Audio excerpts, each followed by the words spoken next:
people who let their intrusive thoughts win once, what did you do? I put my foot in front of the girl I liked during English class. She stumbled on it and hated me forever. Thanks, brain. Not my intrusive thought, but when I was a kid, my friend and I were sitting in a sauna when he said, "What would happen if I piss on the hot rocks?" And it turns out it just makes the entire complex smell like burnt piss and permanently bans you from the pool. I stapled my finger with a staple gun. I really wanted to know how it feels. I was left alone for a couple minutes in a friend's house and licked one of those pink salt lamps. It was exactly like I was hoping, and I know I won't be able to buy one for myself now. I licked the back wall of an empty fridge, got my tongue stuck, panicked, and then pulled my head back and ripped off the tip of my tongue. Bleeding profusely, my grandfather gave me a cup of warm salt water to soak it in. Ouch! My parents had a blender I'd use every day to make a smoothie, and it always slowed down with ice. I was annoyed at it not being powerful enough to just smash it. I thought, I bet I'd be able to stop it with my finger if I pushed down on the middle bit. Honestly, even typing it out 30 years later feels stupid. I didn't lose any fingers, but the end of one of them is all scar tissue, and I can't feel anything in the end of two fingers. So in a way, I'm like a superhero. In another, more accurate way, I'm an idiot. Did you stop the blender? Not even close. I pissed in a coffee mug and microwaved it for 3 minutes, then ran it under cold water, which caused the mug to shatter and shoot boiling piss everywhere. I was tweaking off Adderall and 12 years old. To this day, I have no idea why I did any of this. Edit, woke up today and saw this gained attention. Wasn't expecting that. Glad to share a laugh. I want to clear up confusion. Tweaking off Adderall was hyperbole for comedy. I took an above-average dose in my childhood. I think I just didn't mesh well with the drug, and it always made me do insane shit. This event isn't even the most unhinged thing I've done on Adderall. But no, my parents weren't serving me a heroic dose of Adderall every day. I had a shit day during my second year of uni. I'm a bit of a loner ICL, so I didn't have any friends to call up and ask to chill with me. So I spontaneously booked a train ticket to London at around 8 p.m. I arrived there at around 11:30 at night, and I didn't plan this through. I didn't book into a hotel or anything. I just kinda wandered the streets and walked about visiting places I had on my bucket list. And then I ended up going for breakfast at around 8 a.m. because I was up the whole night just walking about with my headphones on. And I ended up going to the National Museum there too. And visited Chinatown and had some food there and did some shopping, and by 5 p.m. I was on my way back to my student accom, which was a 4 hours journey on the train. I wouldn't change a thing about that day, it was so good. Drank a mixture of fruit juice, instant noodles, powder sauce, hot water, and I think soy sauce. This caused me to vomit like crazy the following night. I couldn't smell chicken-flavored noodles for years after that without gagging. There was a tube of mayonnaise laying on the path near our local lake. Closed cap and still completely full and all. I was 10 years old, didn't think twice, and just jumped as high as I could, landing with 2 feet on that tube, causing a 3-meter string of mayonnaise flying around. It was busy at that moment, but no one got mayonnaised. There was a long trail of mayonnaise on the path, and I was extremely proud. It's of the few memories I have in which I wasn't always thinking about what others might have thought.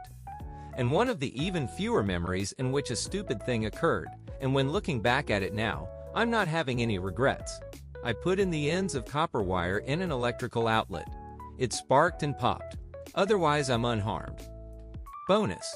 As a kid, I saw a mug my aunt put in the microwave and thought, wow, that spinning mug must be having fun. So I spun too, ended up becoming dizzy, falling, and hitting my head on a door. I needed stitches. Not me, but my marine biology teacher in high school once licked my hand. To this day, I still don't know why. He was a kooky kind of guy, so it wasn't too off base for him, but definitely was one of those moments where after he seemed embarrassed even at himself, like wait, what did I just do? I had taken a way too big drink of water during class, and my friend a few rows ahead turned around and looked at me right while my mouth was still full, so I just smacked both of my cheeks and spat water like everywhere. I live in India, and here they say it's good to get drenched in the first shower of the rainy season. Not true scientifically, but a lot of fun. So we as kids were allowed to play in the rain.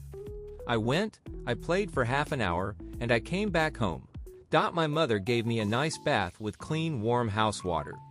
She dried me off with a towel and dressed me up again, looking pleased with her effort. But the rain was still calling to me. After a while, I went back again outside, but this time wearing my raincoat and with an umbrella to watch other kids play. There was a tank in the courtyard of a nearby temple, around 3 to 4 feet deep. It was full and brown with the collected rainwater. Seeing other kids jumping, swimming, and having fun, I could not hold myself back. I thought since I was wearing the raincoat, I won't get wet. In my defense, the raincoat had elastic sleeves for wrists and ankles, and jumped into the tank. At first, the raincoat puffed towards the wrist and ankles, as air filled inside the raincoat tried to escape, but the said elastic won't let it through. I was surrounded by water, but none was inside. Everything was going as planned. And then I moved a little inside the water. The air traveled from the vicinity of my limbs to chest. The raincoat near my chest, which was before sealed to my chest, puffed, opening a big gaping hole at the neck for water to come in. Water gushed in, replacing the air inside. Within minutes, I was completely drenched. This I did not expect. I went back to my home carrying umbrella, wearing raincoat, yet completely drenched. My mother was not happy, to say the least. Now, even after 20 years, I cannot forget the slipper she wore at that time. That sleeper is now etched in my memory forever. I went to an area in the middle of town, in the middle of the night, all greased up with baby oil, and cut my clothing off other than my underwear with scissors, so I couldn't back out and put them back on, and tried to make it back to my place without being seen. I was homeless and crashing on a couch. Poured milk and pee into my only shoes and let them fester for a while so I would smell bad everywhere I went. Ditto to the above. Used a lighter and crochet hook to burn patterns into the skin on my arm. Bit a small chunk of flesh out of my arm. I was in psychiatric solitary confinement. Did sex work for drugs when I honestly didn't have a drug problem? Wanted to see what it was like. When I was 13, I tried to give myself brain damage by drinking mercury from a thermostat because I wanted to see what it was like to be intellectually disabled. Also, when I was 13, I tried to kill myself with sleeping medicine to see what death is like. I have diagnosed bipolar, BPD, ADHD, GAD, and PTSD. Some of these are more impulsive than intrusive, but the last two were intrusive for sure. Most of my intrusive thoughts center around humiliating myself or putting myself into situations where humiliation is likely. It's not a kink for me, as I explored that. I specifically don't like being humiliated in sexual contexts. ETA. This was all 10+ years ago. I'm adequately medicated and have been in weekly therapy for 8 years, happily married for 7. My brother's friend had really long underarm hairs, like so long you could plait them. Whenever he wasn't wearing a shirt, which was often because we had a pool, they would just hang down weirdly. I'm not sure why, but one day I was sitting next to him and had the urge to set them on fire with a cigarette lighter. So I did. I didn't realize he had just sprayed deodorant, so they just went whoosh like a giant fireball. He slapped at it and it went out quickly. No burns or anything, but the smell hung around for a while. Tried to bite the rim of a glass. It looked crunchy, what could I say? Anyway, my teeth are not actually strong enough to break into glass, so I sat there like an idiot with the glass sorta covering my chin as I tried to bite off the edge that was in my mouth. Mission failure. But I learned about the fake glass used in movies that's incredibly easy to break and doesn't harm the actors. Maybe someday I could satisfy the weird intrusive thought to take a big bite out of a glass someday.